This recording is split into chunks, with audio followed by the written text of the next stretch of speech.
Hi there, Chris here. So in my last video, Loose Shirt asks in a comment, what was the difference between this Hoshi pick and the Sparrows pick?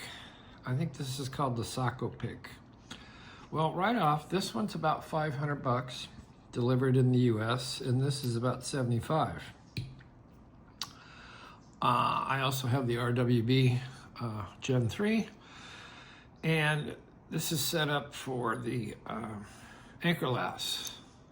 And this, if you get all the different tips and tensioners and options, you can front tension, you can rear tension, you can do little easy DD locks, difficult ones. He even sets you up with stuff to make a classic pick tip and tensioner.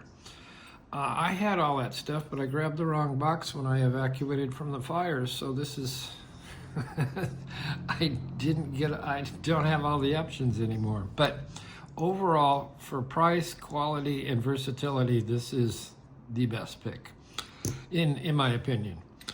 So the difference between these two, like I said, it's about 500, this is about 75.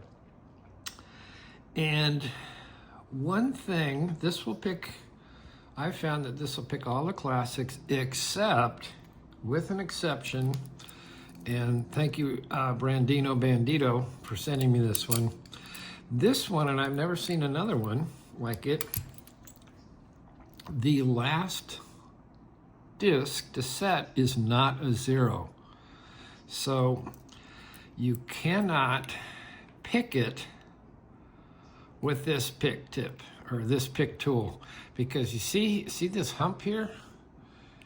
If you ground that down, you could, but the difference between this and this is, you see, it's clear, totally clear there. So this will pick this guy where this won't. But like I say, it's very rare. This is the only one I've ever seen that had the last disc was not a 0 cut. So we'll move that out of the way. And I will pick this one I just picked the other day with the Sparrows and kind of talk about what it feels like and all of that kind of stuff. So let's get in here, make sure it's working. Bingo, works. Sorry, hit the camera. We're gonna go here and turn everything. Now, as with any of these, you need to get them set up right so that they index correctly. But that's all DD picks. So we're gonna start here, and this one starts with a 0. And then I think we have a 5. And I got a little click. And I think the next one is a 1. And I'm not really feeling that.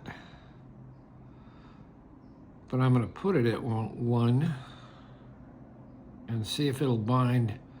So it's not really binding well yet, but we'll mess with it as we go on. So the next one I think is a deep cut. I think it's a 5. Okay, I got a little click and a nudge. Next one I think was a 0. Feels like a 0.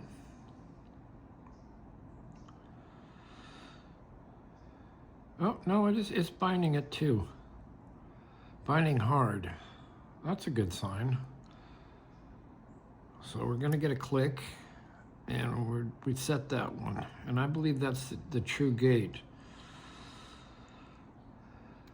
And then we have binding.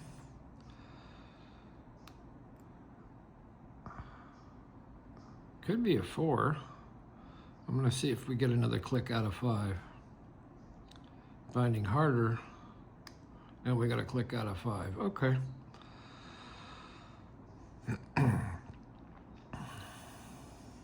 Okay, this is binding right off. 5 I think it wants to be a 2. It's really binding hard. And the farther you get into true gauge, the harder the last discs bind. This is another 2. And I got a nice click and a nice little turn on the core.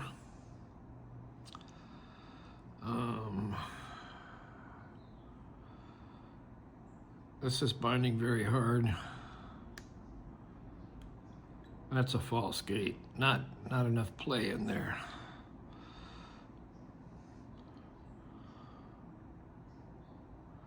Binding very hard.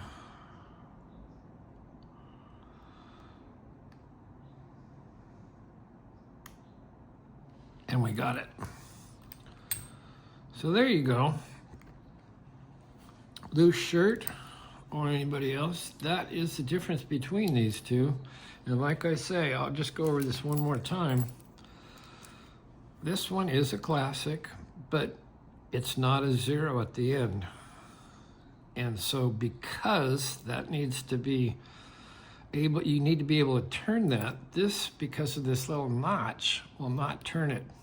Anyway, that's my ramble for Saturday morning. Thanks for watching. Hit the like, subscribe, ask a question, leave a comment.